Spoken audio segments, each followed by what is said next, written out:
Amigos, bienvenidos a Laureles Podcast, un programa del Centro de Pensamiento Laureles. Hace algunas décadas, en el gobierno de Belaúnde, el Estado peruano decidió firmar el Pacto de San José de Costa Rica y adscribir la competencia contenciosa de la Corte Interamericana.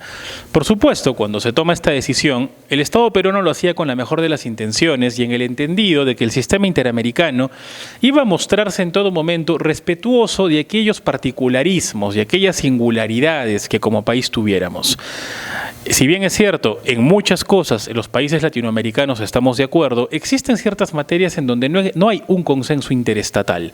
Por ejemplo, en lo referido al derecho a la vida. Algunos países considerarán que la vida inicia desde la concepción. Otros estados lo regularán desde la semana 2, otros desde la semana 6 y así sucesivamente. Tampoco existe consenso en lo relativo a unión civil, matrimonio homosexual, eutanasia, pena de muerte, control de armas, etcétera, etcétera, etcétera. En el sistema europeo, allí donde no existe un consenso interestatal, la Corte Europea de Derechos Humanos tiene los cuidados y la prudencia de no pronunciarse sobre el fondo. Esto, en cambio, no es igual en el sistema interamericano.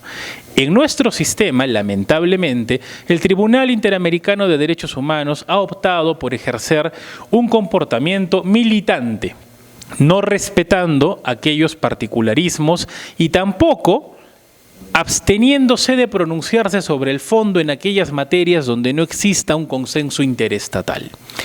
Esto ha traído como consecuencia una seria tensión entre los Estados miembros de la Convención Americana de Derechos Humanos y organismos reguladores como la Corte Interamericana, por ejemplo.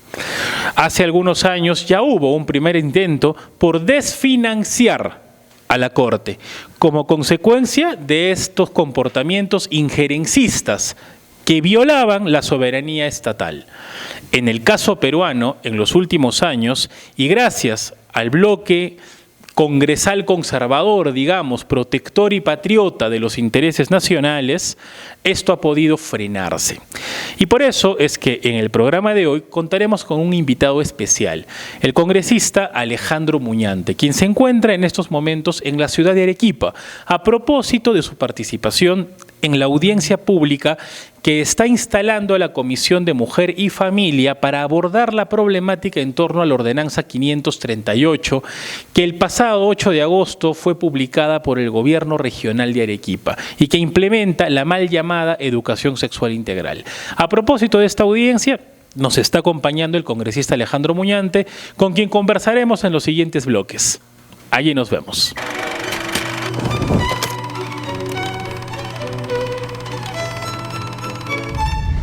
Bien amigos, bienvenidos a este segundo bloque y como lo habíamos prometido, esta mañana nos está acompañando el congresista Alejandro Muñante. Congresista, bienvenido. Muchas gracias, Cristian. Encantado de estar aquí en la bella ciudad de Arequipa y poder compartir este espacio contigo. Muchas gracias, congresista. Congresista, vamos a hablar en un momento con motivo de que se encuentra usted acá en la ciudad de Arequipa también, pero queríamos conversar un poco acerca de su labor parlamentaria. Aquí en Arequipa, usted y otros parlamentarios del bloque de Renovación Popular han manifestado su desconfianza frente a una serie de proyectos e intentos por parte de la Corte Interamericana de Derechos Humanos de ingerir en las políticas soberanas del país. ¿Por qué considera que este organismo representa una amenaza para la soberanía nacional? Sí, mira, la Comisión Interamericana, sobre todo, que es un órgano que se supone debería investigar los casos de violación de derechos humanos y que además es la encargada pues de llevar ante la Corte Interamericana los casos, ¿no?, más emblemáticos de afectación de derechos humanos, hoy se ha convertido en el principal propulsor de la aniquilación de estos mismos derechos. Aquí nos estamos refiriendo principalmente a los derechos conocidos como de primera generación, ¿no?, los derechos a la libertad, derecho a la vida. ¿Por qué? Porque han ido reconociendo en el camino de un tiempo a esta parte ciertos pseudo derechos como el derecho al aborto, el derecho al matrimonio igualitario, el derecho a la identidad de género, que ciertamente menoscaban y trastocan principios fundamentales como la objeción de conciencia, como el derecho a la libertad de expresión, el derecho a la libertad de religión, etcétera. Entonces, hemos visto que este organismo internacional, además de ser financiada por organizaciones multinacionales que ya tienen un marcado sesgo ideológico, lo que han hecho es elaborar instrumentos internacionales para precisamente darle la pauta a los jueces nacionales para que fallen en ese sentido y no en otro, de tal manera que representa una grave amenaza para quienes todavía sostenemos que el derecho a la libertad de expresión, el derecho a la libertad de religión es fundamental en una sociedad.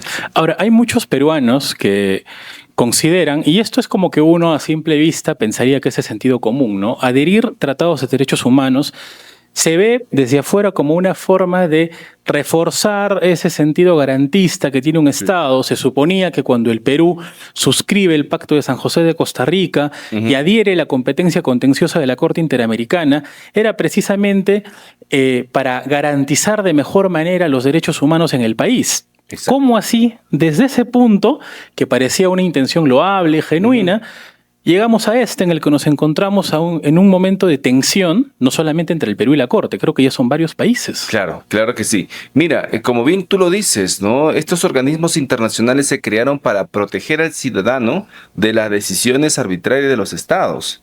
Es decir, la Corte sanciona estados, ¿no es cierto? Sanciona estados que vulneran o afectan los derechos de un ciudadano o de una parte de los ciudadanos. Sin embargo, en este tiempo, justamente con esta proliferación de nuevos pseudo derechos, nosotros le vamos a llamar siempre pseudo derechos, no derechos, porque no lo son. Estos pseudo derechos que su ejercicio implica necesariamente la abolición de derechos de terceros.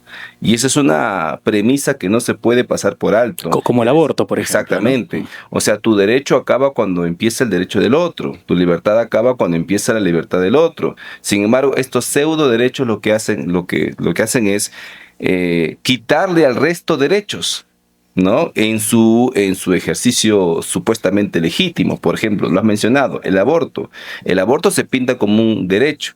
En realidad es un pseudo derecho porque allí donde se ejerce el aborto se le quita la vida a un ser humano, ¿no? Allí donde se ejerce, por ejemplo, el derecho a la identidad de género, se le quita a las personas el derecho de expresarse libremente sobre eso, ¿no? El derecho a su conciencia, a su libertad de conciencia. Por ejemplo, si un hombre viene acá y me dice que es mujer, yo jamás lo voy a tratar como mujer, porque es mi derecho a mi libertad de conciencia. Mi conciencia me impide a mí tratar a un hombre como una mujer, por más que él se crea mujer. Sin embargo, lo que están haciendo estos organismos internacionales es empoderar las percepciones, la subjetividad por encima de la realidad. Y es ahí donde entramos a un escenario de conflicto, porque esos organismos deberían ser más bien entes pacificadores.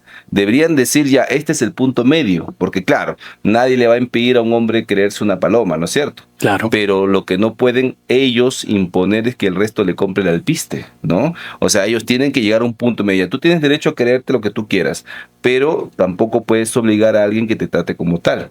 El que quiera, lo hará.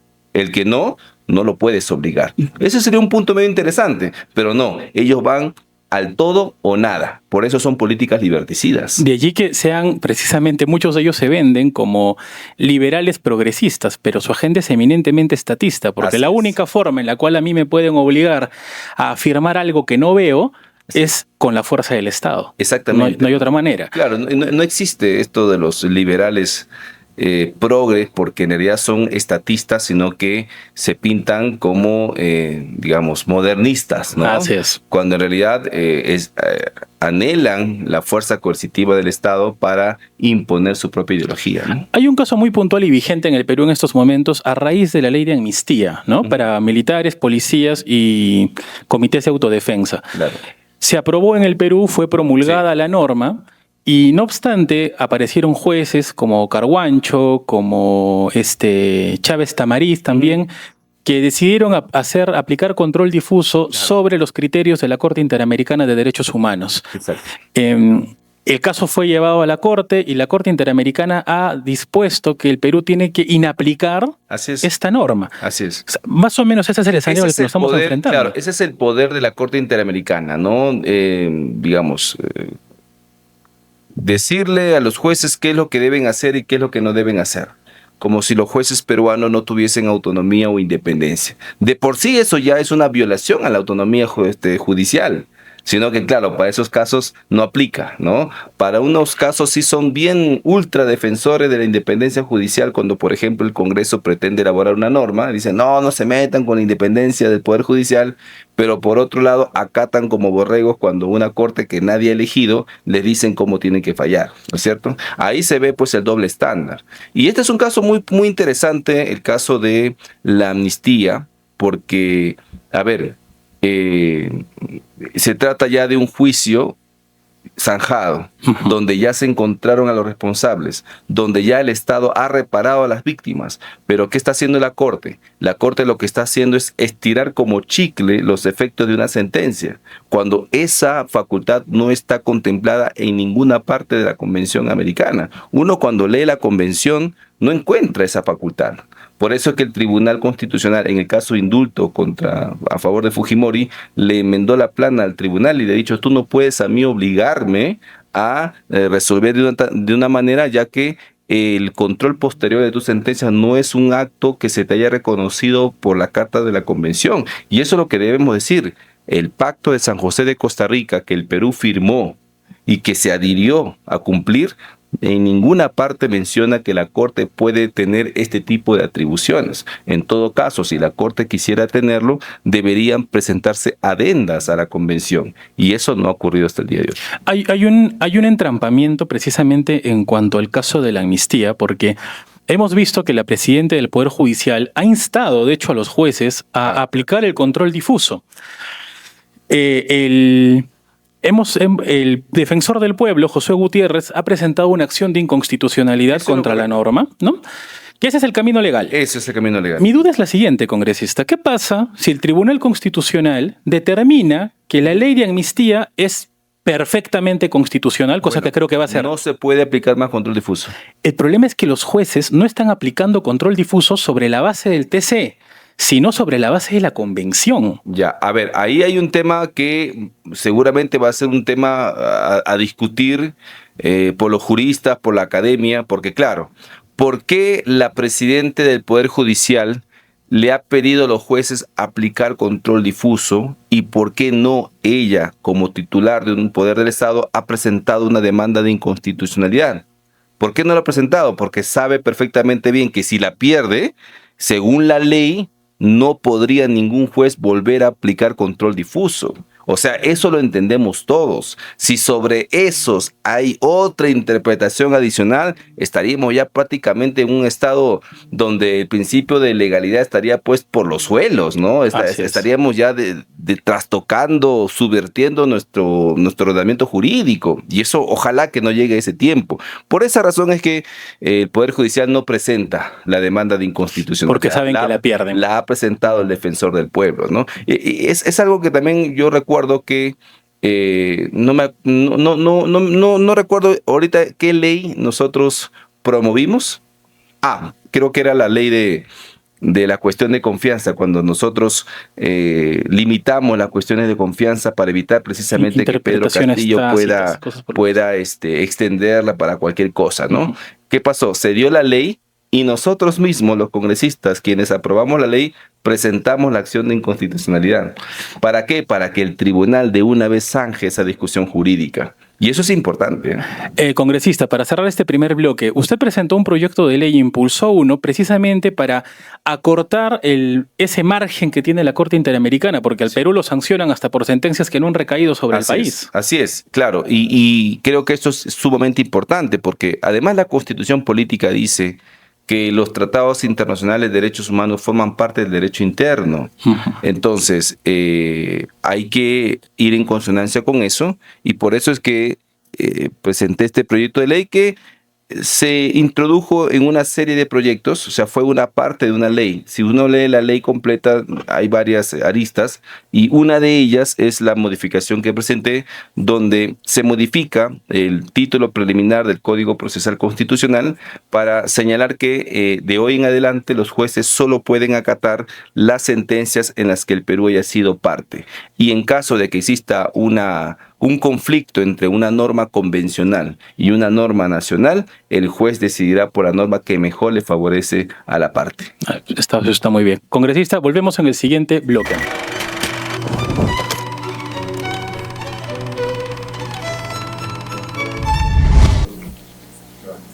Amigos, regresamos ahora en el tercer bloque con el congresista Alejandro Muñante de la bancada de Renovación Popular. Congresista, en materia de vida y familia, en estos 3 años de legislatura, ¿cuáles han sido las principales amenazas que ha podido usted identificar precisamente en estas materias? Bueno, siempre hemos tenido amenazas desde hace ya algunos años y que se acrecentó cuando se incorporó la ideología de género en la currícula escolar en el año 2016. Desde allí comenzaron a venir una serie de arremetidas contra la agenda provida, ¿no? La familia, la libertad. Entonces, nosotros hemos ido de una u otra manera luchando, nos hemos activado, iglesias, comunidades, ¿no? Academia también, salieron a marchar miles y miles de ciudadanos bajo el lema "Con mis hijos no te metas" en su momento, ¿no? Entonces, como que se pudo neutralizar un poco esta agenda perversa.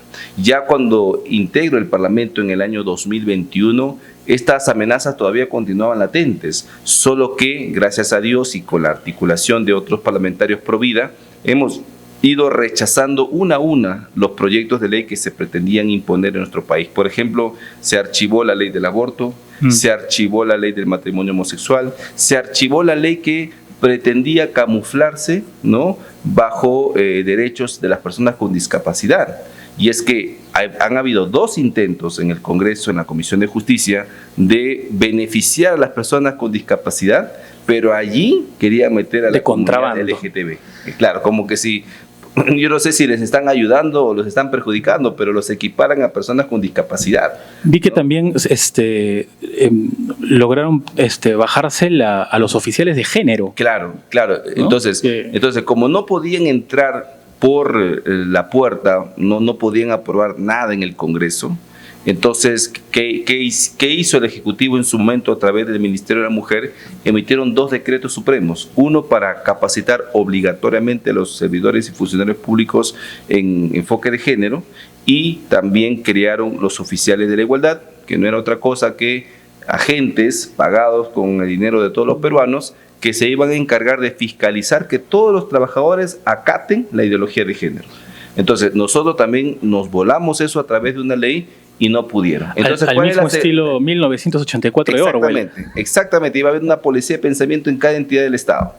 Pero, ¿qué han hecho ahora? Como ya vieron que tampoco pueden por decretos supremos, se han venido por los gobiernos regionales, ¿no? Y hacia allí vamos, porque nos hemos dado cuenta que, efectivamente, como se han encontrado con un muro que no los deja ingresar en el Congreso, han cambiado de estrategia, pero no de objetivos. Ahora lo están haciendo a través de gobiernos regionales y locales. Así es. Puntualmente en Arequipa, de hecho en estos momentos, el día de hoy, que se está grabando el programa, viernes 3 de octubre, se va a desarrollar una audiencia de la Comisión de Mujer y Familia del Congreso de la República en la ciudad de Arequipa a propósito de la ordenanza regional 538, una ordenanza que, como estábamos comentando, está introduciendo estos conceptos de género y aborto, en otras palabras, a través de ordenanzas regionales, congresista.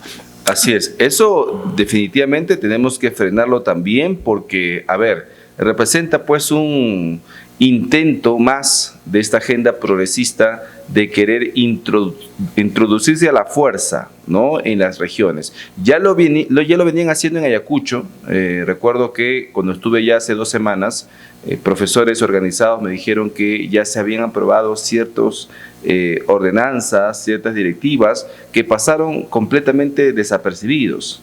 pero que en razón a esas ordenanzas existen concesiones con ONGs como Manuela Ramos, que va y capacita a las niñas en los colegios, en las entidades públicas. Justamente para esto sirven este tipo de ordenanzas, para ganar, para, digamos, convocar licitaciones, para que sean las ONGs feministas las que terminen adoctrinando a los niños con la plata de los propios arequipeños, en este caso, ¿no? Nosotros hemos hecho una investigación, amigos, y además de Ayacucho, esta semana hemos identificado que también se presentó la misma ordenanza regional, pero en Ucayali, congresista. Sí. También en Ucayali estas ONGs han metido este tipo de proyectos. Bueno, hay una ONG que se llama Plan Internacional, que fue la que elaboró la guía sexual para docentes de educación sexual, ¿no? Esa ONG en Iquitos había elaborado un manual que se llama Campeonas del Cambio. Nosotros obtuvimos el manual porque es de repartición así directa, no es a través de los colegios, y en la página 62 de este manual decía literalmente: las niñas tienen derecho a tener relaciones sexuales plenas y placenteras sin importar si tienen hijos o no. Ni siquiera decía mujeres, decía niñas. Entonces, ¿cómo es que no van a ocurrir los embarazos adolescentes en esta ciudad? Hay que recordar que en el Perú, lamentablemente, la edad de consentimiento se bajó hasta los 14 años. Entonces, definitivamente, y justamente la semana pasada estuvimos hablando sobre trata de personas en el Parlamento, y es que existe, gracias a esta disposición que ya tiene años atrás, existe el turismo sexual en nuestro país. Gente viene de otros países a la selva de nuestro Perú a tener relaciones sexuales con niñas de 14 y 15 años. ¿Por qué? Porque supuestamente ya tienen consentimiento. Eso también se está trabajando. La congresista Milagros Jáuregui tiene un proyecto de ley para elevar como mínimo a los 16 años. Que termine la secundaria completa, ¿no? Porque después vemos embarazos adolescentes en plena educación secundaria. Y eso es por esta ley que les han permitido. Ahora, tenemos entendido, congresista, que está vigente una ley, la ley 32426, que implementa, de hecho, el enfoque de familia en las políticas públicas y sectoriales, en todas ellas. ¿Este tipo de ordenanzas no colisionan directamente con este tipo de leyes? Por supuesto, colisionan directamente porque lo que se establece a través de esta nueva ley es que la familia vuelva a recuperar y ser el centro de toda política pública, ¿no? Entonces, una ordenanza que más bien lo que hace es apartar al padre de familia para que sean las ONGs las encargadas de llevar a cabo la educación sexual, es una abierta colisión con nuestra ley. Y por esa razón, ese va a ser uno de los argumentos que se va a utilizar el día de hoy cuando los representantes del gobierno regional asistan a esta sesión descentralizada de la Comisión de la Mujer. Pero jurídicamente hablando, más allá de la presión política necesaria que se está ejerciendo también desde la ciudad de Arequipa contra esta ordenanza y contra el gobierno regional por haberla aprobado, a nivel jurídico, a nivel legal, ¿qué acciones legales se pueden ejercer contra, la gente se va a preguntar, contra una ordenanza que, por ejemplo, en este caso, está colisionando con una ley? Bueno, la ordenanza tiene la fuerza de ley, ¿no es cierto? Entonces, una ley puede ser derogada por otra ley. En todo caso, lo que corresponde, si es que no corrigen aquí en Arequipa este tema, se va a tener que hacer una ordenanza nacional, o una ley nacional, perdón, para que las ordenanzas puedan dejarse sin efecto y más bien se ajusten a los estándares que el Perú tiene en estos momentos aprobado a nivel nacional. Ninguna región puede ir por encima de lo que establece la Constitución y de lo que establecen las leyes generales. Si no, estaríamos hablando de islas, y Arequipa no es una isla. Efectivamente, congresista. Abordando un último tema, hemos escuchado al gobierno, a la presidenta Boluarte, también a su entonces todavía ministro Santibáñez, uno ante Naciones Unidas y el otro en Suiza, lo dijeron. La posición del gobierno aparentemente es de revisar la conveniencia de permanecer en el sistema interamericano de derechos humanos. Para poder hacer efectiva esta voluntad, el gobierno, entendemos, tiene que denunciar el Pacto de San José de Costa Rica. ¿Cómo ven ustedes desde el Congreso de la República este discurso o esta propuesta, iniciativa que aparentemente está asumiendo el gobierno de la República? Bueno, yo creo que el gobierno lo que ha hecho es lanzar un bluff con respecto a esto, ¿no? Nunca hubo una verdadera intención de su parte de realizar esta denuncia. Porque aún si lo hiciera en estos momentos ya el tiempo no le alcanza.